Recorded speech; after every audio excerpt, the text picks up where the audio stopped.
This is Kenneth Deel along with my wife, Farah Rose Deel, and we're going to talk to you about, real quick, about our books. So we have 5 books available right now and 1 on deck. The books are the Catholic Demonologist Handbook, along with the Workbook and Study Guide, and the Christian Demonologist Handbook, along with the Workbook and Study Guide. And that's for all denominations. Well, we also have the Haunting Self-Help Guidebook. Any and all of these books are going to help direct you to not just the natural causes, prevention, prayers to assist you, to keep you and your family protected. Yes, real solutions done by real people in the field. And we're sharing our knowledge and information to help you help yourself, or help a friend or a client if you're in the field yourself. You can buy the books direct and get them personally signed.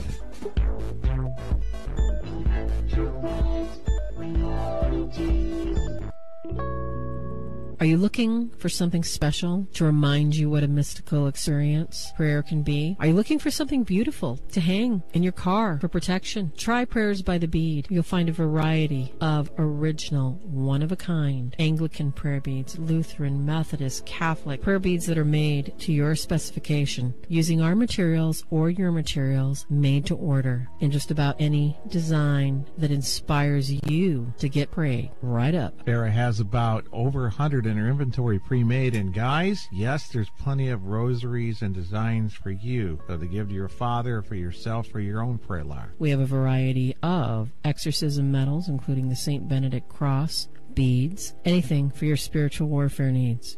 So, if you'd like some more information, find my page, Prayers by the Bead.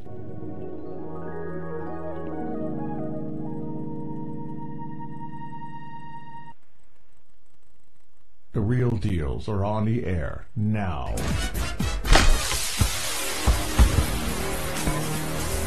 And now, live from the Swords of St. Michael Studios, it's The Real Deals, Kenneth and Farah Rose Deel. Hey everybody, welcome to the show tonight. Sorry about last week.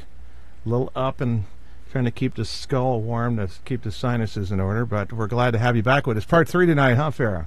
Yes. Finally, part 3. Part 3 might even be a part 4.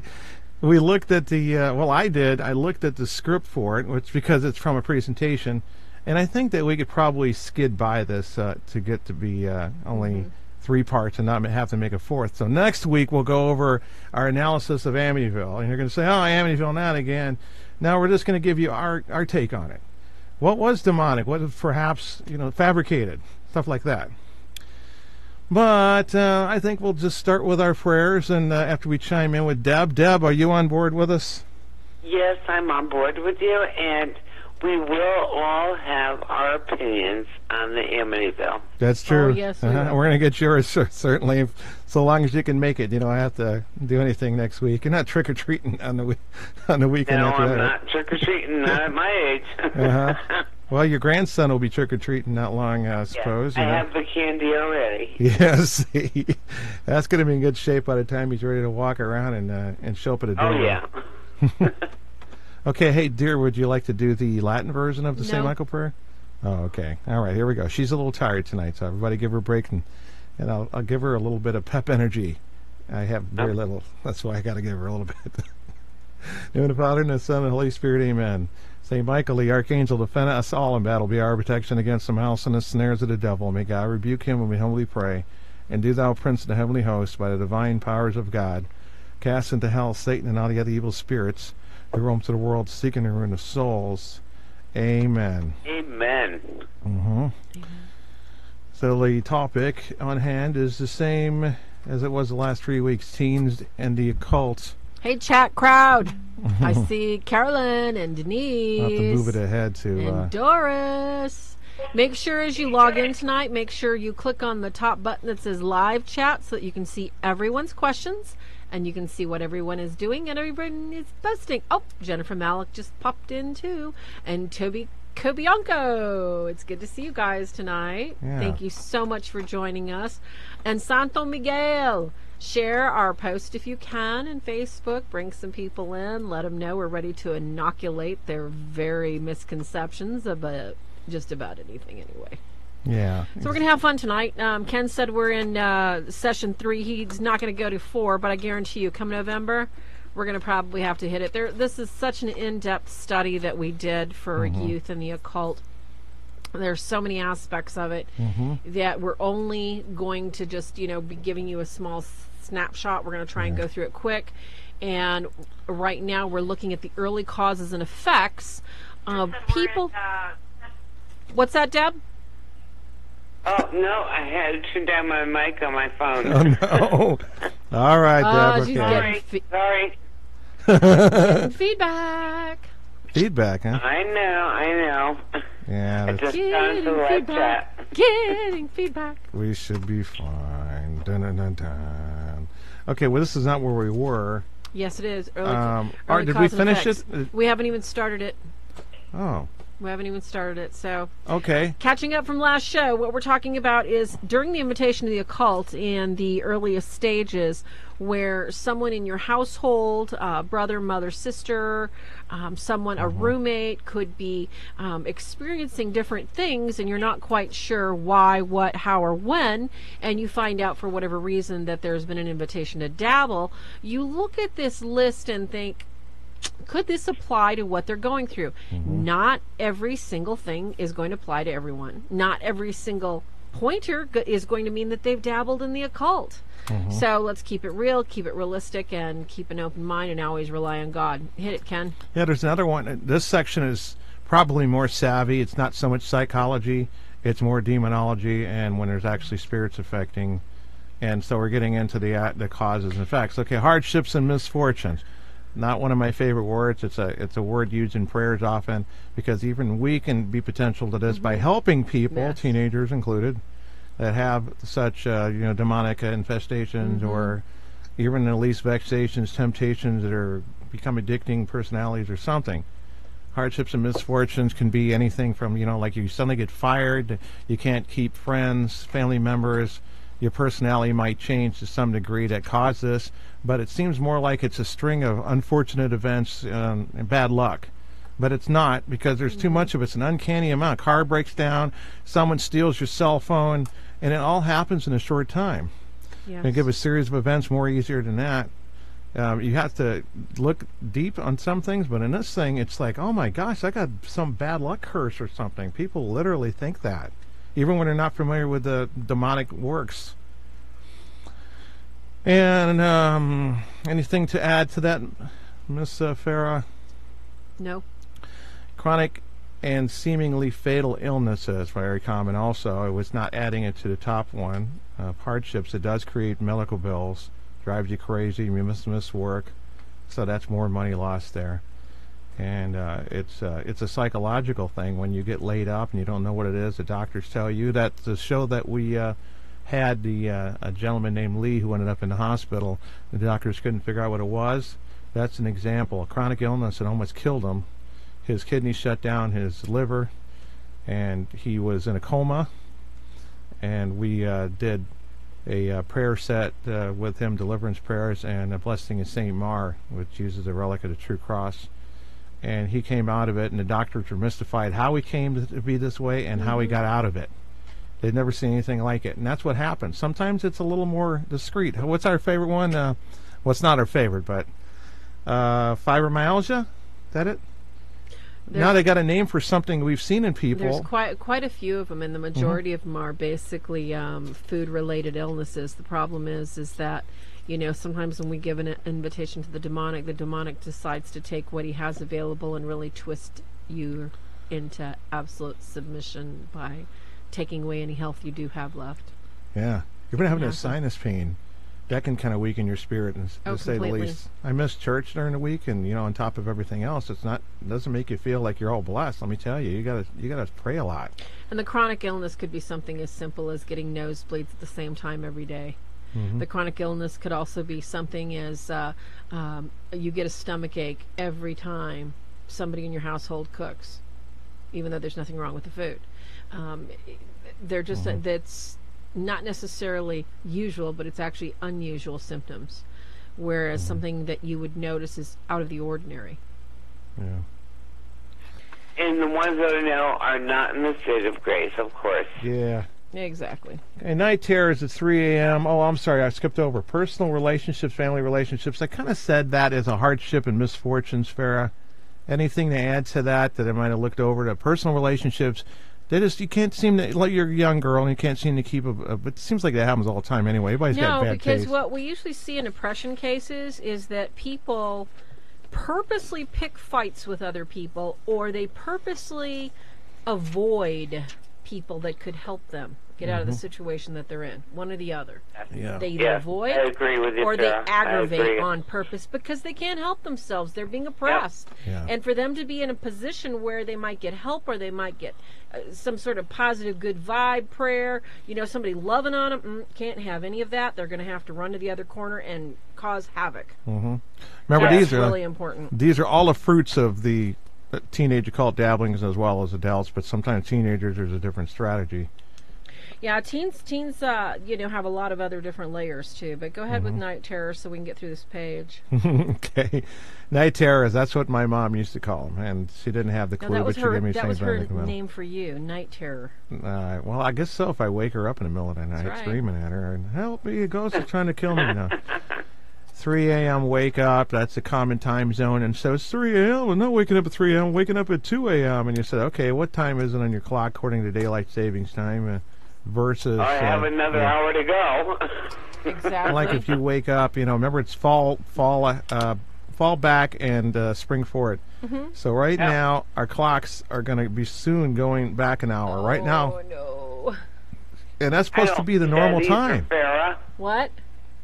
I don't like that either. It means it gets darker earlier. I know, it's going to get dark at 5:30. Yeah, here at 5:30 anyway. It just messes up with your internal time clock. clock. 10 after 4. 3 a.m. Would be 4 a.m. right now, and it would be 2 a.m. once the time zone kicks back in, people would say, but no, it would be actually at 3 a.m. So it couldn't go 2 hours back, Yeah. So right now, if you wake up at 4 a.m. every night, you might be still waking up at 3 a.m. technically. Yeah. No, that was kind of, we did a show. We can do another thing on 3 a.m., just the whole show. There's a lot of details about that. We have videos could, of huh? On that. And night shadows, that's where you wake up and you see something standing there or in your doorway. Those are early signs, and they're usually the first thing come with anxiety that shows up after you've dabbled and now you're infected. Not like the movies where, suddenly that girl with the greasy long hair that comes and kills you if you watch her video. It doesn't progress like that exactly. There's a lot of variables that make the effect. And sleep paralysis is closely associated with this, Farah. I got pinned in bed once when I was younger, as I told in another documentary. Have you had sleep paralysis, Farah? Yeah. Yeah. And Deb, you had it too, I remember that. Absolutely. That's why we three are a team. Exactly. Oh, I had to think about that one. We've all been there. Yeah. True. And that's where Hollywood comes in, Ken. When they make all these movies, they always put in the truth, then they add their fiction to make the movie scarier. Yeah, like how to get rid of it. You never know what part is real, and you never know what part is fake. Yeah.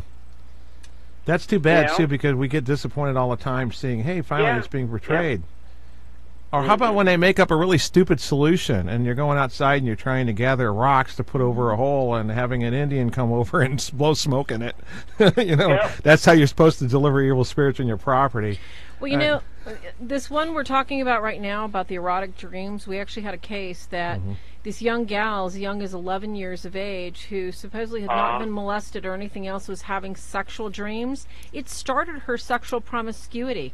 Yeah. And her mother was flabbergasted. She says, we don't, she didn't raise her child like that. It's like, they pray. It's like, she was like, my girl's only 12. How did she have sex? How did she? And I said, well, something brought it in. Something brought it in. All right, you guys, we got to get on to the next one, from sleep paralysis to black shadows. Okay, I guess that's kind of self-explanatory. Because, yes, people are seeing things when they're out, when they're, trying to sleep, they've tried to say their prayers or whatever. Usually at one of the first things of the oppression is, this is one of the first things they see, is they start seeing things at night. They might be watching TV, you might be in your kitchen, and all of a sudden, out of the corner of your eye, you'll see something black slinking low along the wall, or maybe something in the corner of your eye, and you call out to somebody that's supposed to be in your house and they're not there. Yeah. That's one of the earliest signs of infestation. Of course, sounds like you just described my childhood. Yeah, that was one of my favorite friends until I got it validated. 18 years old. That's how long it took to find somebody who actually saw it when I did it. That's the only time you can catch it, because they go quick. He saw it from the side view, pointing at me. A hooded specter, 7 foot high, blacker than the black room. He came out of the military. He joined the military and wanted to visit his girlfriend. And I said, hey, you can, put up a cot in my room at Mom's house, and so we did that. And then after midnight, this thing came back again. Didn't have a plan. I'm like, okay, here's what's going to happen if it comes. I just still wondering back then, even when I was 18, how much this was just dreaming while you're awake. Because that's, like I said, they use that word night terrors like it's a psychological thing. True. The other thing is kind of relevant too, but it means they're messing with your small personal items to inflict hardship, so it ends up being the top one. The missing important items? Yeah. Yeah, that's the next on the bullet point list, and this one's a really important one, you have to admit, because a lot of times we misplace keys just on accident, just because we're dingleberry, dip heads. It just happens, okay? Yeah. We just set things around, and we're very cautious, and in some things and other things we're just absolutely total dimwit careless. What we're talking about is something that repeatedly goes missing. Like, let's say you wear a necklace every day and you can't find it, and you search and search. Or let's say you have something important. It's funny you guys talk about the Amityville, like an envelope of money that has to go out, and it's lost. It is gone. Absolutely. These kind of things now, if it happens once in a while, mean nothing in themselves. Yeah. But if it's happened a few times in a short period of time, and there was an entry point of an invitation to the occult, it could be an offensive spirit, very likely. In the past, 80s, let's say I had keys disappear, not in front of me, but they were there, and then you go back and they're gone. That's really noticeable, because especially when you don't have messy room and didn't have enough stuff back then. And it's like, oh, where are they? Oh, they're somewhere they shouldn't be, somewhere I wouldn't have put them. That happens when you find them where they shouldn't be, especially in that instance. Clang, you put them down, you remember doing that. The thing you put down next to them is still there. That's a weird thing. But Next teenagers are kind of fascinated by this stuff at first. Feeling like you're going crazy, feeling of being watched. Well, those are two separate things in a way. And not only that, it could be, it could be your anxiety is giving into developing schizophrenia. Or development, dissociative identity disorder. That that's why you need a doctor.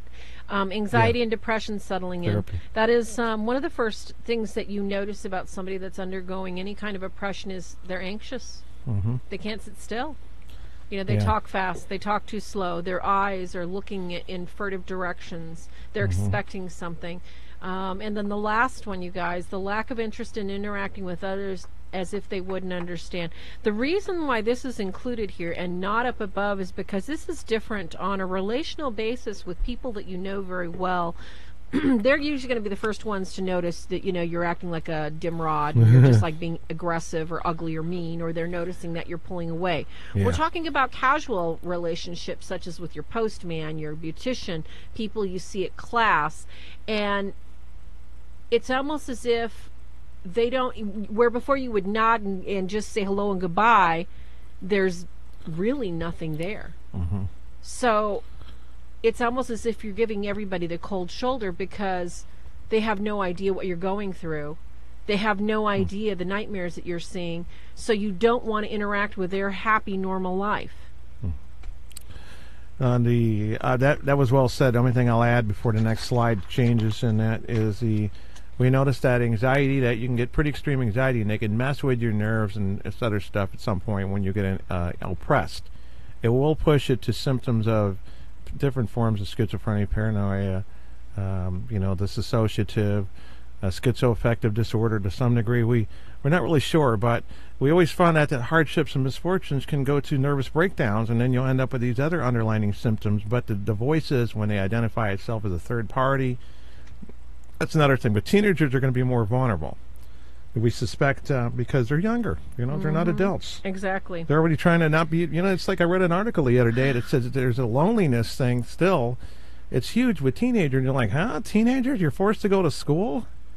And what about the elderly where they're stuck in nursing homes? And, that's even sadder to see the elderly become oppressed. Yeah. So the next page, we're looking at early outward projections. Now, this is what you and your friends would notice. So you've been invited to a friend's house. They're saying, they haven't felt good. They don't know what's going on. They're having nightmares. And they tell you, and Deb, I know you've heard of this, is that in certain areas of the house, they could be right in front of a car, a roaring fire, and it's just absolutely freezing. Or they could be in their car, and, the heat's on full blast, and they feel cold.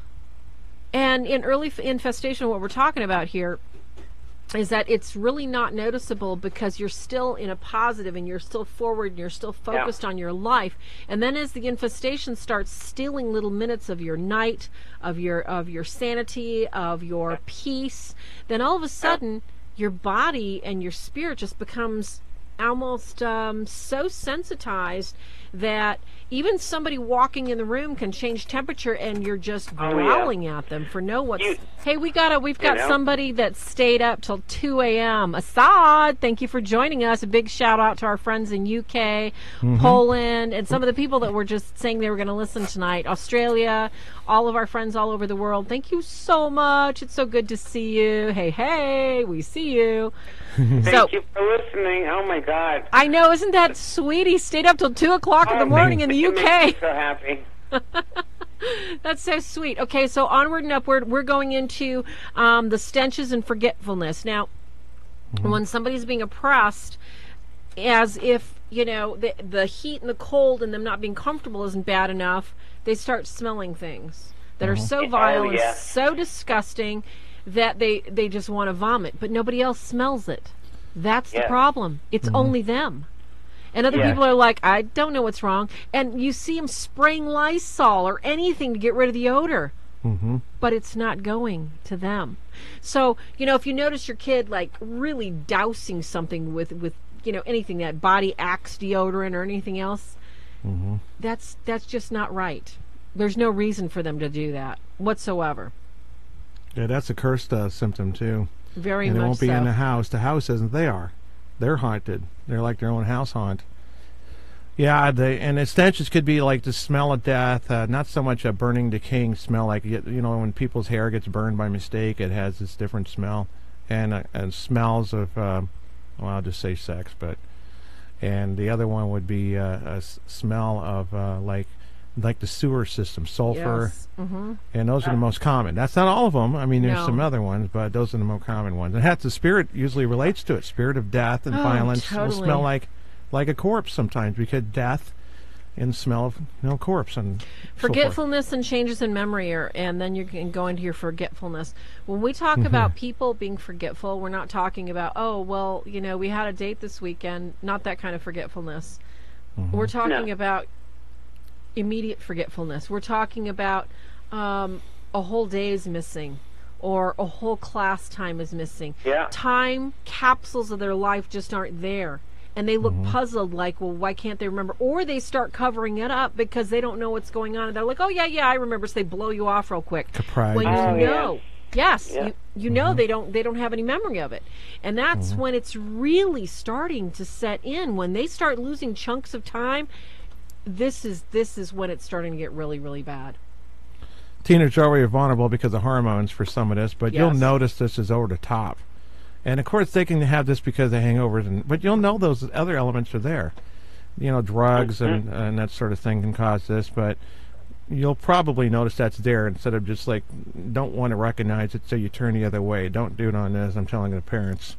Small personality changes, anger and darker. This is another personality rather than cognitive functions, quick-tempered habits, the changes again. They get past puberty, and you have a daughter or something like that, they tend to mouth off more and be disrespectful.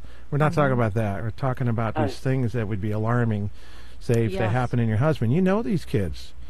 Get through the list here. So the incandescent house lights affected. These are just typical things that you might get from an infestation. So we're kind of going over. This is really, really common. You will notice your cell phone doing strange things. Radios turn off and on. TVs turn off and on. You could be in the phone call of your life with your new boss, and then click, it gets hung up, and you can't reconnect. Strange things occur with electronics that are... You go through a lot of light bulbs. Yes, but now they're LEDs. And I don't know. It's not going to be just once or twice. It's going to be continuous. And it could be just one room. One room could be affected, and the whole rest of the house is fine. The feelings of hopelessness and absolute aloneness, you can almost see it in their face when they first become oppressed, because they don't think anybody else believes them, understands them, or knows what they're going through. And most people don't. So it's really difficult. Exactly. And it's one of those things that you look at and you think, wow, is that person just going through some hormones, some life changes, or what's going on with them? What is going on with them? Okay, go on to the case study. This is case history time, and since we talked about case history a little bit, we're going to go into the next page, which says case history and case study. Ta-da! The Devil in Connecticut was a really, really good one, because when you look at case study to compare what's going on in people's families, you look at the entry point. There's always an entry point, whether people understand that they've given something permission. The devil just isn't allowed to just walk into your house and start pestering somebody in your family because God says, unless, of course, God really, really wants your family to get really close to him. Yeah, it's age pretty 12. rare. Possessed David, Deb's little brother. Deb played with a Ouija board. I don't know if it had anything to do with it, but they moved into a house that this goat man said beware and was pointing at him. And that's what he saw, and he ran outside and was scared. And that was the beginning of it for them. But the spirit was dormant at some point, right, Deb? You know, that you were dabbling with a Ouija board and it wanted to be hidden under your pillow, or, and that stuff, and it told you to do these things, and then it was quiet for like 10 years. And then it comes out with this. It saved it, didn't it? It saved all of its ammo that it saved from everybody and dumped on everybody at once. This seems like that. Oh, definitely. Definitely. It hammered us. And, of course, I listened to it. And that was my stupidity. Yeah. There's a big case right there, listening to it. Exactly. Not choosing to ignore, not telling it to be quiet in the name of Jesus. Or trying to bind it away and get it away from you. The more attention you give it, the bigger it gets. It told me to hide it in the pillowcase under my bed. Yeah. To keep it sacred. And that's something. That happened to me was I listened to everything it said to do. Yes. And all hell broke loose in my life. Yeah. There you go. Perfect example. And you were young. How old were you when that was going on with the Ouija board back in the younger? I was 16, and it continued till I was about in my 20s, early 20s. Yeah. That's a stretch. So 16, that's a vulnerable age. There it is again, teenagers, right, Farah? I started playing with the Ouija board when I was 10 years old because I had gotten it from Santa Claus. Oh, boy. Okay. Yeah. That's what I had gotten. One of my Christmas presents was the Ouija board. And I had it all those years. And everybody in my family has played that with me. Until the point where I was able to play it by myself. I said, well, I was bored, and, let me see if it'll work. And it was able to move without other people touching it. Yes. And when I had my first son, it gave the delivery date, the exact time, the exact body weight of my son.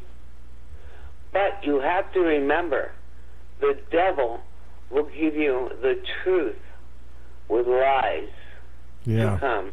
Mm-hmm. And that's what has happened to me. So it sucked you in and... Yes. Mm-hmm. I can only tell you what has happened to me. Mm-hmm. And at my age, because I am so old, I don't have to lie about what has taken place or has happened in my life. Yeah. So there you have it. Mm-hmm. So I recommend a book, too, for those who are trying to learn about these topics so you can help others before things happen to families as bad as and severe. This is the most severe case that I know of that I've read, and you think, oh, things flying around the house is one thing, but when it gets this nasty, an open challenge results in possession and murder. That when you say, like in The Exorcist, you leave this child alone, the last scene of the movie. I don't remember what it was. I didn't watch it. I don't know it verbatim. But it's a young priest, and it didn't happen in real life that way.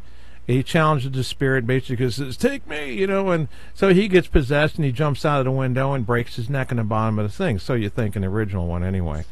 But that is a challenge also, and that's what it results in. It results in a possession. It doesn't come right away.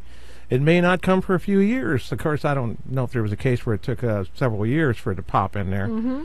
It'll happen more sooner rather than later. And this is also a case study, which is also chronicled in the book, of the beloved Arnie, a.k.a. Cheyenne, who fell victim to that, just being a big brother to and a father-like figure to David. And that's a tragedy in itself. This is the most horrendous case. So we're going to talk about this one another time, and we'll move on to the next one. Thanks for sharing your insight and information on that, Deb. It's hard to talk about. God bless you. Thank you, Ken. So Sarah Stupp had some books. She passed away like 10 years ago. People knew her because in the early days of the parapsychologist wannabes, she had a book about EVP, and there was people showing up and calling us, and you probably dealt with these people too, Farah, back when you were going, I think you were in Michigan then, weren't you? Probably.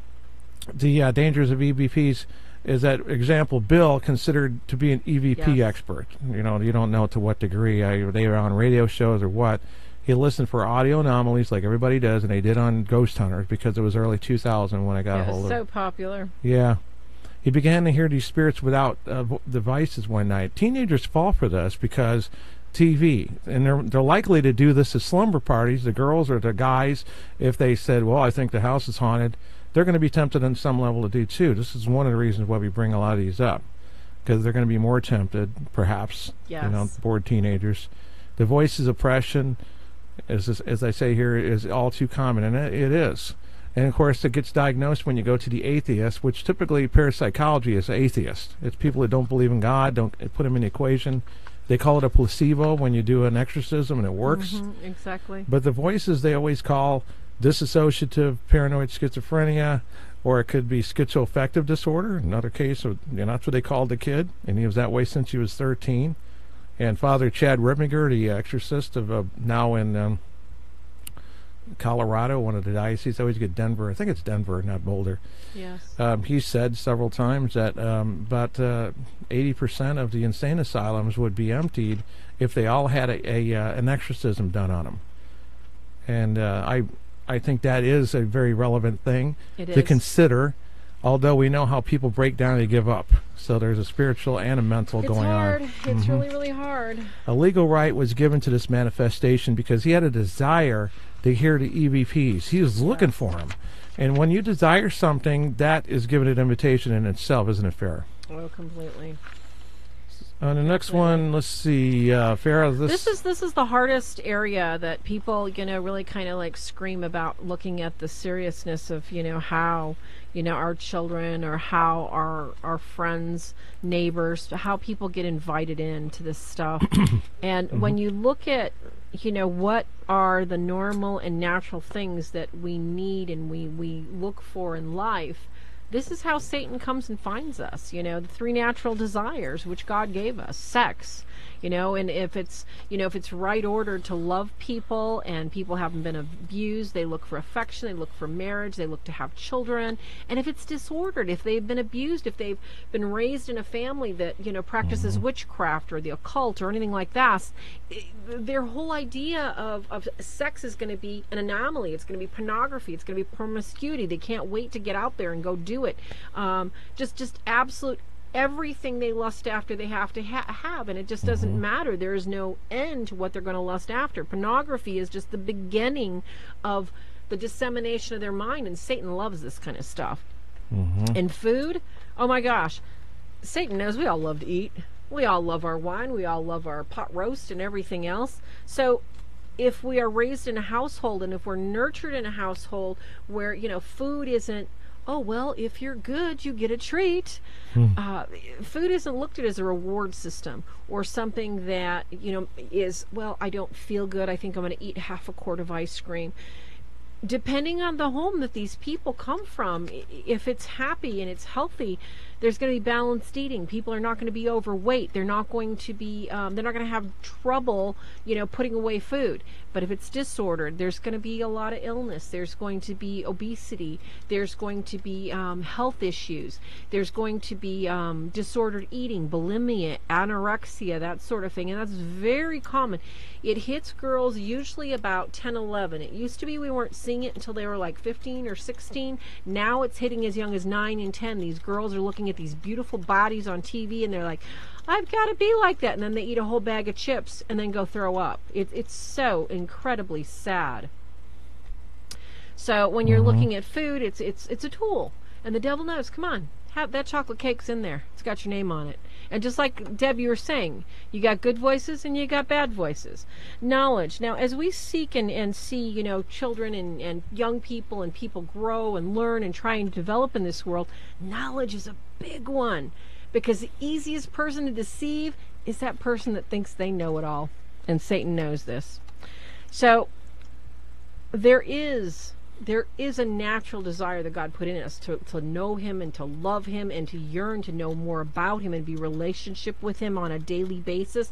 When that's out of order and when you're raised in a home that they don't value education or they don't value higher learning or they don't value a relationship with God, it becomes so disordered that people just want to get ahead, so they pay thousands of dollars to go to college and get like little to nothing but maybe a 10th grade education out of it, or they spend lifetimes getting degrees after degrees after degrees to try and prove something that's absolutely impossible to prove.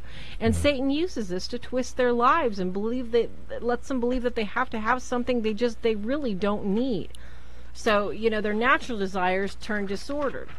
On the next page, the results of, and this one's for college. We didn't put the high school one in here because the high school one was slightly different. Now, these are some really stunning statistics that, you know, we dug up. Because the majority of people leave their faith by the age of 23. They don't have anything to do with their mother's or father's faith. They don't walk into a church. They don't walk into a mass or church service or anything. They're just kind of like done. And after about age 19, only 1 in 4 actually attend any kind of service. And here as we go through this, we look at the truth that 1 of 4 right now college students, and this is current, I think this was the 2016 report I pulled up, they're suffering from depression, disconnectedness, and this can be a lot of reasons why people jump right into the occult. With 44% of American college students report having symptoms of depression, who's there to talk to our kids? Who's there to talk to our neighbors? Who's there to talk to our neighbors' children? Everybody's working, trying to pay the bills. Nobody has time to listen to anybody anymore. And you go on down the list and you look at that college students are not seeking help for their mental difficulties. So 75% of them are letting this get way worse, out of control. And we're talking spiritual oppressions too. So the suicide is the 3rd leading cause of death among college students. Now that has to end. You know, so go ahead, Ken. Oh, that 19%, that's a way down. This is from 2012. These numbers have gone up. It's not getting better. And the young people, and suicide has gone up. and that's the worst number it's gone up. But I don't remember what it was. I think it was 30 something. Yeah. That's not good. That's bad. It's so 6 years. sad. Depends on where you get the poll and all that stuff. Exactly. So to pull this together, we have 19% of the young people in the United States are either contemplating suicide or attempting it every year. 19%. Yes. Because this is what we have taught our children. Yep. And that's a shame. Yeah. Shame. And this is catching, too, that hotel in St. Louis where a couple suicides happening. People checked into that room, and they said, I had nightmares all night about suicide, and I had depression. So it's affecting. You're condemning, people are affecting each other by sleeping in the same dorm room as a suicidal. There could be a pack suicide because of that. It's like they're sharing each other's demons, or the demons affecting them. While I'm here, I think I'll mess with them too. Very much so. This was happening Very to the much kids. So as we sum this page up, the pressures of college life and teens anymore. 4 out of 5 college students contemplate or attempt suicide. They've already shown to their family and friends and neighbors clear warning signs that they're suffering. They're suffering. And this is just so sad and so scary that we're missing this. I'm posting the national National Suicide Hotline number because I want every single person to take it down that's listening to this. It's 1-800-273-8255. If you know of anybody that's contemplating suicide, please talk to them. Please take 5 minutes. Please be there for them. I know too many people that have decided that life wasn't worth living, and it's not. It's something that stays with you the rest of your life. You never forget it, and you always wonder, what if? What if I was there? What if I took that call? What if I returned that text? This is more statistics, and basically what it shows you that people are injuring themselves, okay? When they step into invitations with the occult, they are depressed. They're looking to medicate.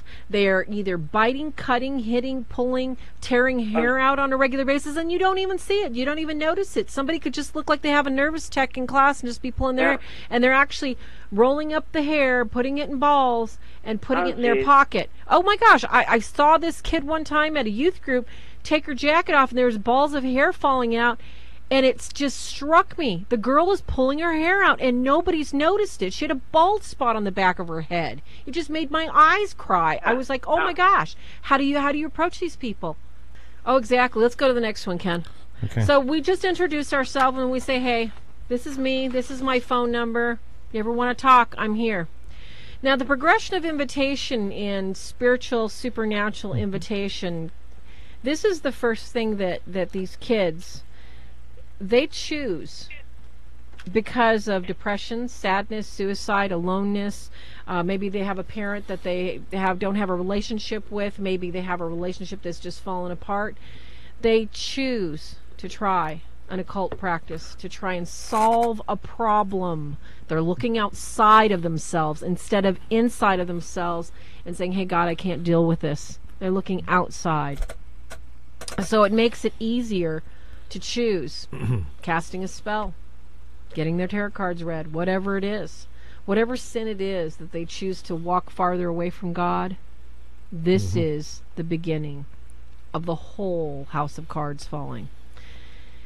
And as we look at how it's acknowledged in the realms of principalities and powers, basically, you have a guardian angel that's supposed to protect you. Now, when you ignore your guardian angel and say, oh, well, I want to try this. I want to try, sprinkling some nutmeg and cinnamon in a bowl and sniffing it and whiffing it and seeing if I can see visions. You're taking God out of the equations. And what it does is you're calling all these wonderful demons of the air to come and pay attention and go, oh, really? Well, I can't play with you, but I know somebody that can. So you've got a target on your forehead. Literally. So these children and these young people that are playing with this stuff are walking targets for them to be hit, poked, punched by any supernatural being at any time. Because they've taken their guardian angel out of the equation, sadly. It's horrible. So we look at this as a form of sin, leading us away from God and leading these people away from God, and the temptation keeps getting more enjoyable. Because the more they do it, they are getting a false sense of relief. Such as if somebody's cutting themselves or if somebody's pulling their hair, it's real. And they can't get out of their head. So they do something real to prove they're alive, that they matter, that they're in the world. Because nobody else sees the horrific pain that they're going through. So oppression beginning at the first open invitation, you guys, the undesired results, they start loathing themselves. So that's a big mistake. We're going to wait to start avoiding the temptations. We're going to wait for that one for part 4 and finish up here. We'll do that. We'll because do the demonic is constantly suggesting to these people a level of self-hatred. You're stupid. You're ugly. You're never going to get it right. You're never going to be healed. You're never going to be good enough. See, the devil has access, okay, you guys, to our imaginations. So anything that's stuck in our imagination, if we have not prayed to our guardian angel and God to get rid of it, that we forget it, they have access. It's like they open a closet of all your faults and all the things that has ever been horribly done to you, and they start poking you with it every single day. So the person that is going under oppression is being tortured on a level that we can't even see because they're hiding it so well and they're trying to be so strong. Oh, you nailed it. Oh, yes. Yeah, some of the I think we'll go over, like the solutions and all that stuff in one package at, November. I agree. Were there any questions from the chat room tonight? Because I didn't really see any. We've had some wonderful interaction. It was so nice to meet Assad from the UK. And I think that if, we can stay on a positive note, that all these things, God is ever powerful and ever present. And he's never going to leave anybody's side. Yeah, so it's free right now to, just go ahead and post things and we'll bring them up. And exactly. You guys keep an eye on the Don't board, forget to subscribe by clicking the bell. And if you can, at the top of the video, click the little thumbs up. See this little tiny thumbs up, kids, right wherever here? It's at. I don't even know. Actually, it's underneath the video where it says, Teens, the Times, and the Occult, episode 49. At the end of that, there's a little thumbs up button. If you could hit that, please. We have and the that HD, pushes our video to the top. On the gear, there's an HD option, so you don't have to watch it fuzzy. You should be able to read this crystal clear and see everybody crystal clear. And even if I had a blemish, you should be able to see that, but I don't. Oh, Sam Hemingway is here from Yorkshire, UK. Okay. Wow! In other words, I know. The Brits are coming. The British are coming. I love it. Oh my gosh, it's so funny.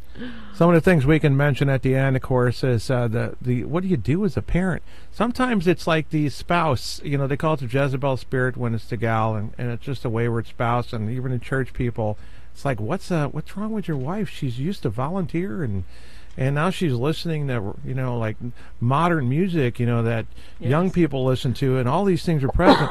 And they pray, and all you can do, you can't approach them and have this kind of like alcoholic moment, like, oh, let's have that intervention thing where you sit her down with all your relatives, because it's like the rest of the family doesn't know what to do, and all you got left is prayer. And you got to pray it sometimes like a deliverance prayer. It happens, Ken. If it doesn't work, you have to, at some point or another, just say, hey, I'm just going to have to, they may divorce you or anything like that. And the same thing happens with kids. They may run away. They may marry somebody that's just horrible. And you're going to try everything, and all you're left sometimes is, I just do remote deliverance prayers, because if you're the parents, you have the authority to do a prayer that says something like, in the name of Jesus Christ, I bind you spirits. But, you do it in front of them, they're going to rebel. I mean, you can do it over their sleep, and they wake up and see with holy water and a tambourine or something. But sometimes tambourine, just holy water. No magic powder. Put the baby powder away. No, I'm just kidding about that. But sometimes that's what you feel like you want to do. But you can do just as much by praying remotely. They can be in California, and you can be in where Deb is in Connecticut, and get it done. But it's still the free will thing on the top of this list on this last frame for this show. And we got to remember that. And God's time. It takes time for some of these things. I knew a couple who divorced, and this is interactive persons again, child living, and leaving the household or going in the wrong direction. They were divorced for a year, and then she came back realizing, it's this kind of the thing like the movie with Michelle Pfeiffer and Bruce Willis, The Story of Us. when she had experienced another guy, and she says, I got to get used to his snoring, his sleep positions, his habits, what he likes to eat. And she said, it'd just be better to stay with you. She kind of rationalized that after she left them. I mean, it's sad that I had to go through that, but sometimes you can help them to avoid that by getting that demon out of their ear, telling them, yeah, it looks better. This guy's got more money. Yeah, and you always like those guys with the big biceps or something like that. You know, whatever the case may be, the children go through the same thing on making choices as well, and they're young and they're vulnerable.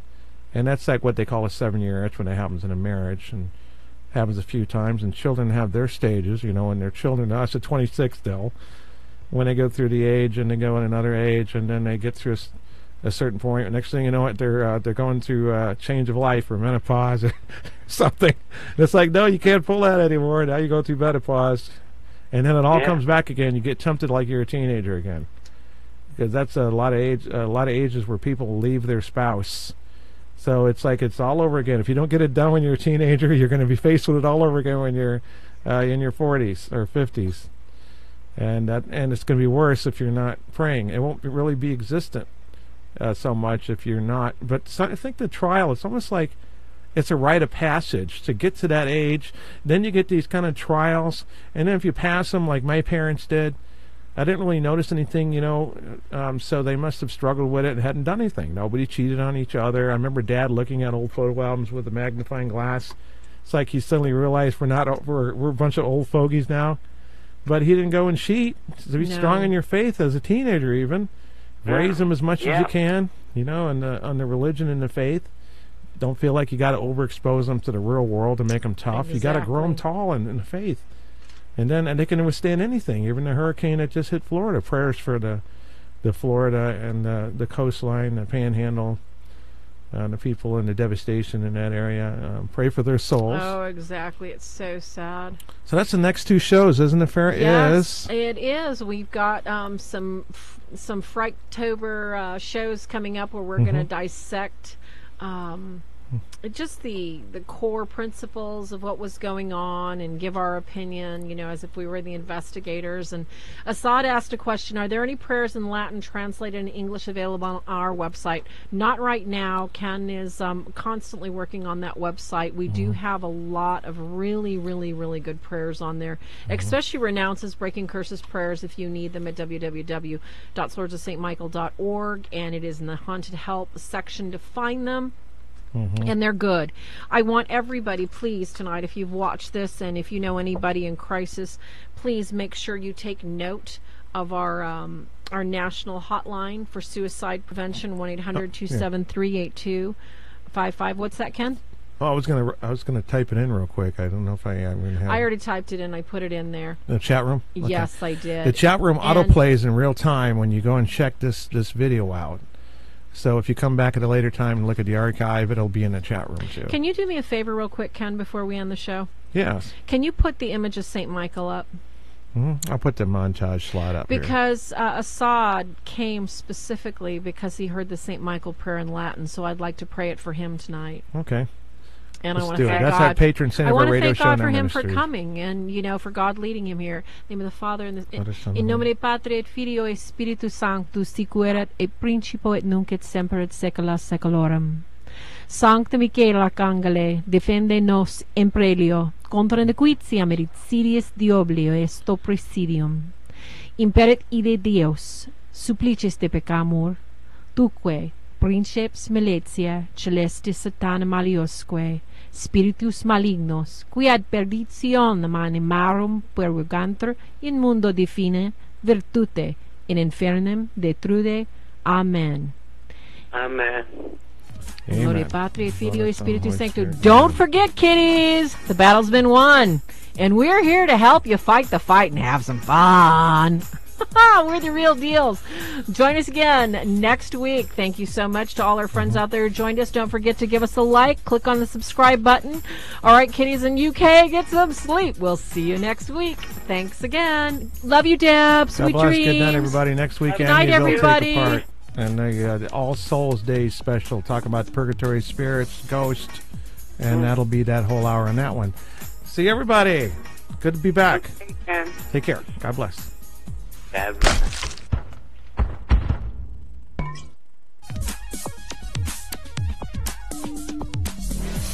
Real Deal's TV show, copyright 2018, a Swords of St. Michael production.